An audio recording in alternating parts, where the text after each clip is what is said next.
నిన్ను వెనకేసుకురాబట్టి నువ్విలా తయారయ్యావు. ఏ తండ్రైనా తన కొడుకు తనలా ఉంటే చాలనుకోడు, తనకన్నా బాగుండాలనుకుంటాడు. అది నాన్నంటే. నేను నాన్నతో మాట్లాడుకుంటా గానీ ఉంటానమ్మా, బాయ్. అరే అరే బా మూడు బాగాలేదు కదా, మంది చేద్దామా?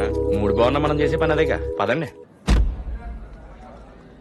ఒరే 2 గ్లాసులు ఏంట్రా? ఇది నాది, ఇది మా ఫ్రెండ్. ఆడేమాడు? పురుగుల మంది చచ్చిపోయాడు. నువ్వు తాగేయాల్సింది, మావు బట్టి దైత్యం వదిలిపోయేది. బా ఇటు మ్యూజిక్ కన్నా మంది ఎక్కువ కూడా ఎత్తాడు బా. యాదవ కొండ కరేపాకు మొఖం వీడును. నేను జాబ్ రిజైన్ చేసి మా ఊరు వెళ్ళిపోతాను రా. జనానికి ఉపయోగపడే సాఫ్ట్వేర్ కనిపెట్టాను, దాంతో బిల్ గేట్స్ జుగర్బర్గ్ లా పెద్ద రేంజ్కి వెళ్తాను అనుకున్నాను రా. దాని అవసరం జనానికున్నా దాన్ని బయటికి తీసుకొచ్చే అవకాశం నాకు లేదు. బ్యాంక్స్ అన్ని లోన్ రిజెక్ట్ చేశాయి, ఎవరూ హెల్ప్ చేయటం లేదురా. ఇంకొన్ని రోజులు వెయిట్ చేయొచ్చు కదరా. మనం ఒక చోట పైకి ఎక్కడానికి నిచ్చెన వేసుకుంటాం, అది ఎక్కుతూ ఉంటే ఎక్కడ పడిపోతామో అని కింద ఒకటి సపోర్ట్గా పట్టుకొని నించుంటాడు. కానీ